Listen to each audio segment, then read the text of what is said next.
When my mother turned 55, she decided to adopt a Siamese cat. She had always loved felines her whole life, so I was happy for her to get one after her retirement. She named the cat Leo. My mother taught Leo a series of commands, and she actually trained him to understand the meaning behind certain gestures, like coming when called, sitting, giving a paw, and a few other tricks. My mother passed away at 75, and with that came the time to figure out, amongst my siblings and I, what would happen to Leo. My two brothers didn't want the responsibility of taking Leo into their homes, and their spouses were against it too, but I couldn't bear the idea of giving him away to a new family. Leo was and is one of my last connections to my mother. In a sense, he was her best friend, so I decided I would take him into my home. I set up his bed in the attic of my house. My house doesn't have a dedicated space for pets on the main floor, so the attic is considered the designated area of the house. Leo is a moderately noisy cat. He can be very active some hours of the day, usually at dawn, but later in the day and at night, he quiets down. When he's too agitated, I close the attic door, and that normally calms him down. I spend time in the attic in the evening to keep him company. Then, around 10, I'll move to my bedroom to let him sleep. That's pretty much the backstory behind Leo. I've been taking care of him for 2 years now, so I know exactly how he behaves and when he's acting out of the ordinary. Speaking of out of the ordinary, there was one night in February, around 11 p.m., that Leo started making sounds while I was trying to sleep. I sleep with the door open, since I live alone and need to be able to hear if something's going on in the house. Hearing him meowing persistently after dark, especially this late at night, was unusual beyond doubt, and something was irritating him. I went up to the attic to see what was bothering him. He was wide awake, on the highest edge of his climbing structure. He looked at me and started meowing repeatedly, moving his head up and down, shifting his whole body in the process, as if he were on alert. I tried to feed him, but he didn't eat. So I closed the door, hoping he would calm down. I was in the kitchen when I stopped in my tracks, because he was still making noises, and I had a feeling he wasn't going to stop. Having to work the next day, I couldn't afford to lose sleep because of him. I really didn't know what to do. I'm still to this day not exactly a cat expert. I went back upstairs and reopened the door. He was still doing his little dance, bobbing his head and body and making his distress sounds. I didn't think much of it until I thought I heard something in the storage closet a few feet away from his structure. I walked over to it and hovered my hand over the light switch to the closet, which was outside of the door. The door has one of those big glass panels that many closet doors have, so when I flicked the light switch, I saw the outline of a body on the inside. My fight or flight response kicked in and I chose fight. I opened the door screaming, trying to get my adrenaline rushing, and I grabbed the man in the storage closet and threw him to the floor. He tried to fight back, but I easily overpowered him and had him in what I could best describe as a chokehold. He was a 40-something-year-old, scruffy-looking man with a smell to match it. I yelled at him, "Who are you? Why are you in my house?" He tried grabbing my face to possibly gouge my eyes or something, but I continued to hold his neck and punch him. During all this, Leo was going berserk in the attic. When the man on the floor seemed weak enough, I literally sprinted for the nearest phone and came right back and kept him on the ground while I called 911. The man was taken to jail, but he had nothing on him, nothing. He was homeless and had nothing to his name, and as such, he was considered what some people call judgment-proof, meaning, even if I tried to sue him, I wouldn't get anything from him. He had raided my storage closet that night and had opened jars of jam, boxes of cookies and crackers, and all sorts of other boxed and canned foods. If it weren't for my mother's cat, I don't know what else that man would have taken or done in my house. I'm grateful for Leo, and I like to think part of my mother is watching over me through that cat.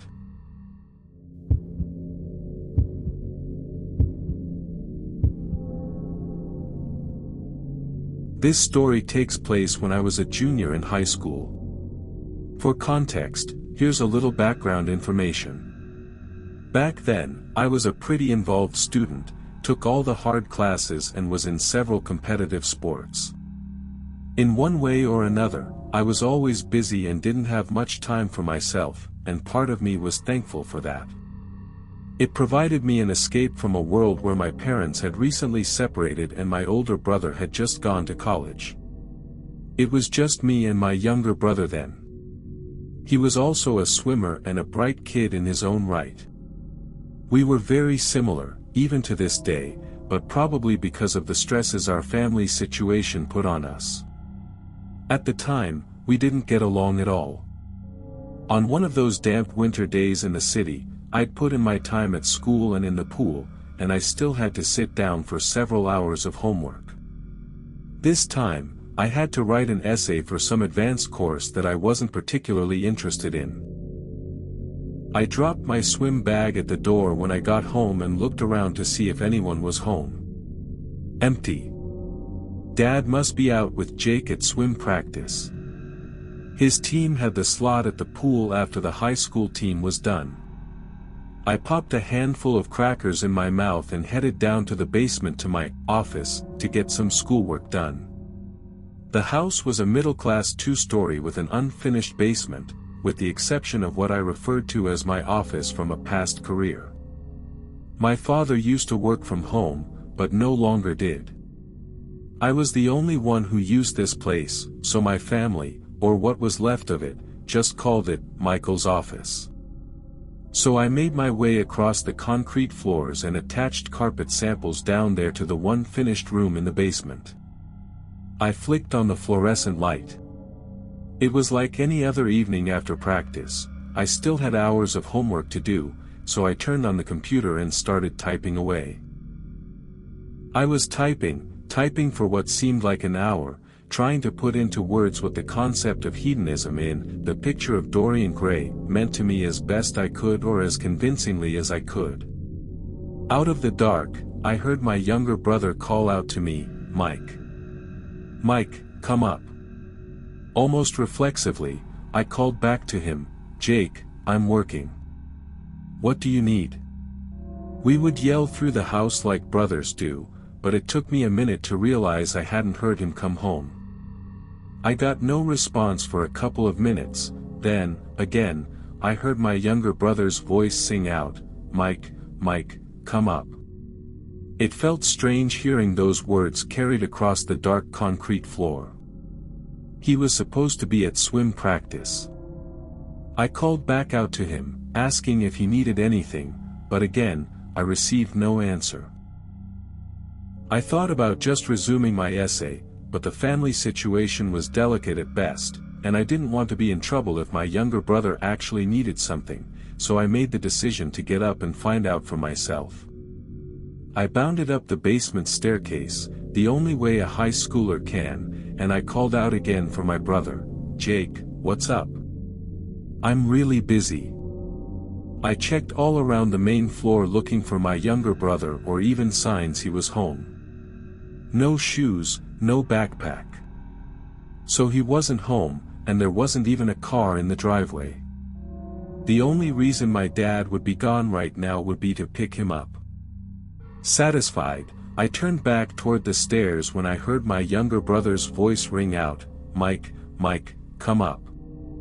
This time, every hair on my body stood on end and it just didn't make sense. He had to be at practice, and if he really needed me, he would have come to me. I went to the base of the second floor stairs and called out to him one more time. "Jake, what's going on? Are you okay for a minute?" No answer. "Jake, I'm really busy. Can you tell me what's up?" It's quiet for way too long as I stared up the dark staircase. Logically, I had no reason to believe anyone was up there until I heard Jake's voice calmly speak this time, and not call out in his sing-song way, those same 4 words, "Mike, Mike, come up." "What?" I asked under my breath.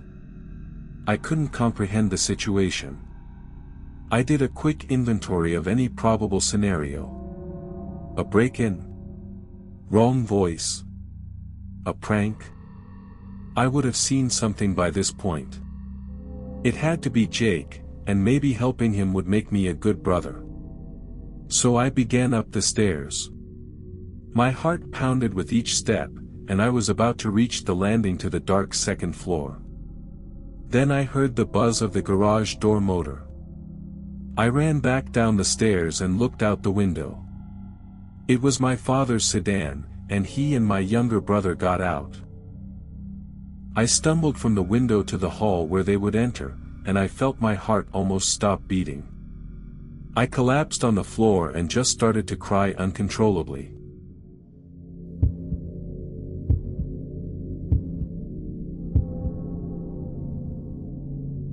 This happened about 15 years ago, when I was a kid. I was with my best friend, Ryan, at some abandoned family resort or bungalow colony type place in the mountains. It was off a main road and then down a private dirt path, a driveway entrance, and it was a rather large property with a bunch of old abandoned buildings, including at least 10 small bungalows, a main hall, a few bathroom stations, and an indoor pool house. Along with that was an outdoor pool, a shuffleboard area and a kids' playground. Everything was old, run down and with tall, overgrown grass growing over it. We found this place accidentally one time while walking along the county road, but we didn't explore it that day. We came back another night. By the time we went, the sunset had already passed. The sun was giving its last kiss to the sky. It was getting very dark, but we didn't want to come during the day for fear of getting caught and charged with trespassing. We brought along walkie-talkies and flashlights to communicate with each other when we'd split up. We started looking around the bungalows together. Most of them looked the same and were relatively small, 1 or 2 beds each, a small kitchen and 1 bathroom each. Some of them had these little living room areas. Halfway through looking at these bungalows, I split off from Ryan because he was moving kind of slow. I tried to enter the building that looked to be the main hall or office or something, but every entrance was locked. I walkie-talkied Ryan to tell him that the big building was locked. He didn't walkie-talkie back. I wondered if I was out of range from where he was. 2 minutes later, I found myself at one of the 2 bathroom buildings. It was probably a 400 square foot building. There were no doors to the building, though it was unusual. It just had 2 big openings, one for the men's room, one for the women's room. I remember the signs being faded and worn out looking. Then I saw these red tracks on the dirty old concrete bathroom floor. Now, I'm not gonna sit here and say they looked like bloody footprints, but I couldn't explain what these red marks could be then, and I still can't say for certain. Regardless, it was pitch black inside that bathroom around that corner, and that was the first building I was scared to enter. I tried walkie-talkieing Ryan again, hoping he was in range this time. I pressed the button on the walkie and said, "Hey, where are you?" When I let go, I heard the beep sound that the receiving walkie makes after getting a message from inside the bathroom, and it gave me a near heart attack. Then I thought, Ryan must already be in there, hence the red-looking footsteps. I called his name and it echoed into the bathroom. I was actually about to step into the bathroom, thinking he was hiding from me, pranking me, when I heard Ryan's voice call out from the distance behind me outside in the darkness of the night. I heard him getting closer. Couldn't see him in the dark, but he obviously saw my light, so I yelled back, "I found your walkie-talkie."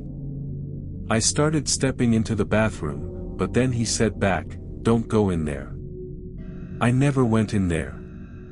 This is when I turned around and hurried right out of there.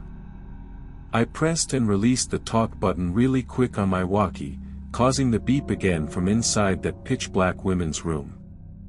Ryan and I looked at each other for half a second, then began dashing in the direction we came. We made it back to the county road and had to stop to catch our breaths. This is when Ryan told me that inside one of the bungalows he went into, he tried walkie-talkieing me, but I wasn't answering, meaning we must have been out of range. But then he heard a noise from the living area of the bungalow. As he turned around, his flashlight revealed an older woman almost running towards him. He dropped his walkie-talkie and flashlight and ran out from the bungalow. He ran in the dark and hid, refraining from making noise for fear of being followed. He hid for an indeterminate amount of time before looking around and seeing my flashlight across the field over at the bathrooms. The most likely explanation to me was that some cracked-out drug addict was hiding or living in that abandoned bungalow, and for whatever reason, lunged at Ryan and picked up his walkie-talkie. What she was doing in that bathroom, who knows? Maybe drugs, maybe the bathroom in the bungalow didn't work. But what I don't know is, why was there a trail of what looked like blood in there?